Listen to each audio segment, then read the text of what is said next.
চলুন আপনাদের ঘুরিয়ে আনি এই সুন্দর জায়গা থেকে। কেউ কি বলতে পারবেন এই জায়গাটার নাম কি বা এটা কোথায়? আচ্ছা, আমিই বলে দিচ্ছি। এই জায়গাটা মানালি থেকে একটু দূরে। প্রায় বলতে পারেন এই জায়গা থেকে লে লাদাখের শুরু। লে লাদাখ যেতে হলে আপনি এই পথ দিয়ে যেতে পারবেন।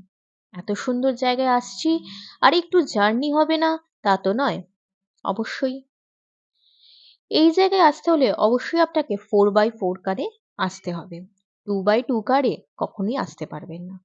যদিও আসেন আপনাকে তখনই হয়তো পুলিশ আটকে দেবে। আপনার সমস্যাও হতে পারে। 4x4 কারে আসলে 4x4 কারের চাকা এতটাই বড় হয় যে যাতে রাস্তার বরফ সরিয়ে সে এই জায়গায় পৌঁছাতে পারে। জায়গাটা অবশ্যই আপনি ভালোভাবে উপভোগ করতে পারছেন। হ্যাঁ, নিজের চোখে দেখা আর ভিডিওতে দেখা একটু তো পার্থক্য আছে। নিজের চোখে দেখলে সেটা মন ভরে সেই দৃশ্য উপভোগ করা যায়, যেটা আমি করতে পেরেছিলাম।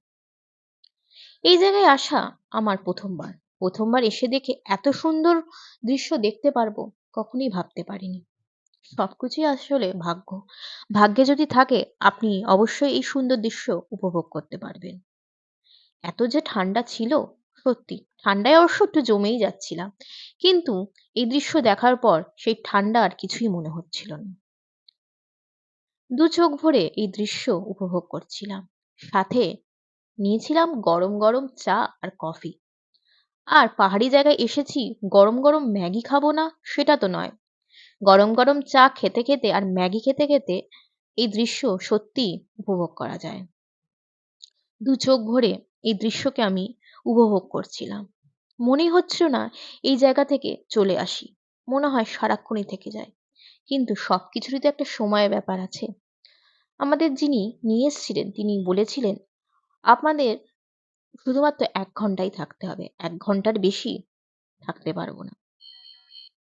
কিন্তু কি করব বলুন? ১ম বার এই জায়গায় এসছি, বেশিক্ষণ তো থাকতে ইচ্ছা করে। সহজে কি যেতে ইচ্ছে করে? বারবার করে তিনি ফোন করছিলেন চলে আসার জন্য। কিন্তু আমরা যেতে চাইছিলাম না। মনে হচ্ছিল আরেকটু থাকি। আরেকটু চোখ ভরে দেখে নিই। আবার কবে আসবো তো ঠিক নেই। চারিদিক যেন মনে হচ্ছিল তুলোয় তুলো ভরা। এটাকে দেখে মনে হচ্ছিল না বরফ। এত সুন্দর জায়গা উপভোগ করে সত্যি মনটা জুড়িয়ে যাচ্ছিল। আবার কবে আসতে পারবো ঠিক জানি না। কিন্তু চোখ ভরে এই দৃশ্য দেখে মনটা সত্যিই ভরে যাচ্ছিল। যতই ভিডিও করি না কেন, ভিডিওতে দেখাই না কেন, নিজের চোখে দেখে চোখটাকে সার্থক